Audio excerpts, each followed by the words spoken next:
The Tale of Jemima Puddleduck. Listen to the story of Jemima Puddleduck, who was annoyed because the farmer's wife would not let her hatch her own eggs. Her sister-in-law, Mrs. Rebecca Puddleduck, was perfectly willing to leave the hatching to someone else. "I have not the patience to sit on a nest for 28 days, and no more have you, Jemima. You would let them go cold. You know you would. I wish to hatch my own eggs. I will hatch them all by myself," quacked Jemima Puddleduck. She tried to hide her eggs. They were always found and carried off.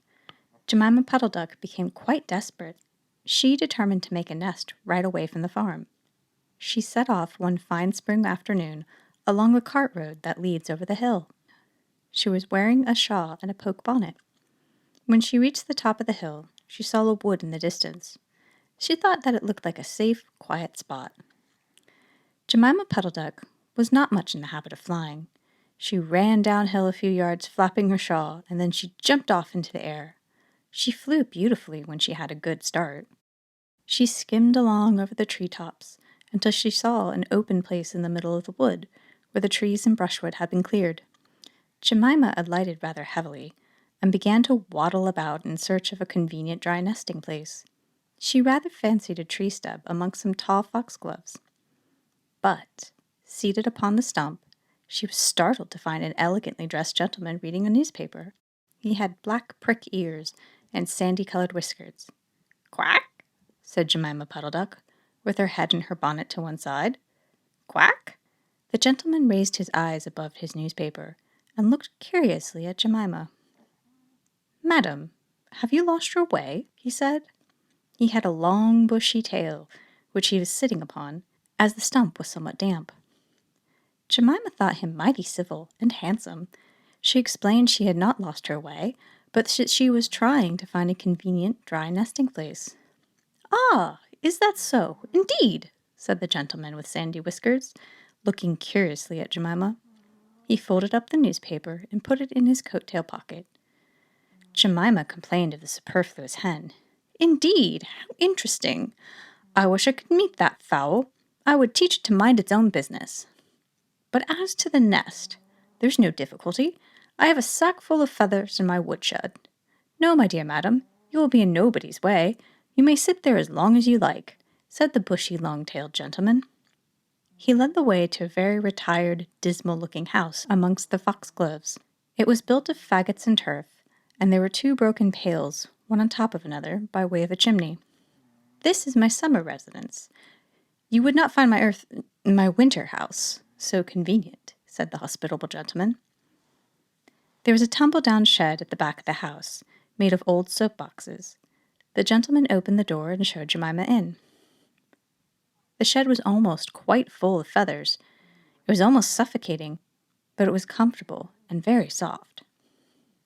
Jemima Puddleduck was rather surprised to find such a vast quantity of feathers, but it was very comfortable, and she made a nest without any trouble at all.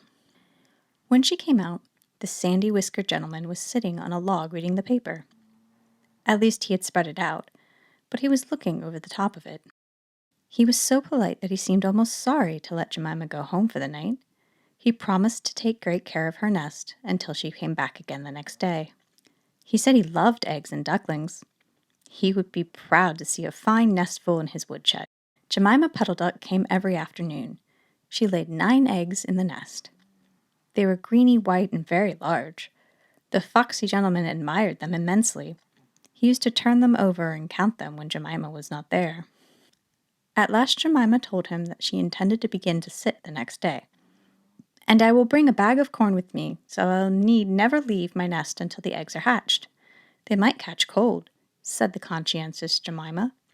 "Madam, I beg you not to trouble yourself with a bag. I will provide oats. But before you commence your tedious sitting, I intend to give you a treat. Let us have a dinner party all to ourselves. May I ask you to bring some herbs from the farm garden to make a savory omelette? Sage and thyme and mint and 2 onions and some parsley. I will provide lard for the omelette," said the hospitable gentleman with sandy whiskers. Jemima Puddleduck was a simpleton. Not even the mention of sage and onions made her suspicious. She went round the farm garden, nibbling off snippets of all of the different sorts of herbs that were used for stuffing roasted duck. And she waddled into the kitchen and got 2 onions out of the basket. The collie dog, Kep, met her coming out. "What are you doing with those onions? Where do you go every afternoon by yourself, Jemima Puddleduck?" Jemima was rather in awe of the collie. She told him the whole story. The collie listened, with his wise head to one side. He grinned when she described the polite gentleman with sandy whiskers. He asked several questions about the wood and about the exact position of the house and shed. Then he went out and trotted down to the village. He went to look for 2 foxhound puppies who were out on a walk with the butcher. Jemima Puddleduck went up to the cart road for the last time on a sunny afternoon. She was rather burdened with a bunch of herbs and 2 onions in a bag. She flew over the wood and alighted opposite the house of the bushy, long-tailed gentleman. He was sitting on a log. He sniffed the air and kept glancing uneasily around the wood. When Jemima alighted, he quite jumped. "Come into the house as soon as you've looked at the eggs. Give me the herbs for the omelet. Be sharp!" He was rather abrupt. Jemima Puddleduck had never heard him speak like that. She felt surprised and uncomfortable. While she was inside, she heard the pattering of feet around the back of the shed. Someone with a black nose sniffed at the bottom of the door and then locked it. Jemima became much alarmed. A moment afterward, there were awful noises, barking, baying, growls and howls and squealing and groans. And nothing more was ever seen of the foxy, whiskered gentleman. Presently, Kep opened the door of the shed and let out Jemima Puddleduck. Unfortunately, the puppies rushed in and gobbled all the eggs before he could stop them. He had a bite on his ear, and both the puppies were limping. Jemima Puddleduck was escorted home in tears on account of those eggs. She had laid more in June, and she was permitted to keep them herself, but only 4 of them hatched. Jemima Puddleduck said it was because of her nerves, but she had always been a bad sitter.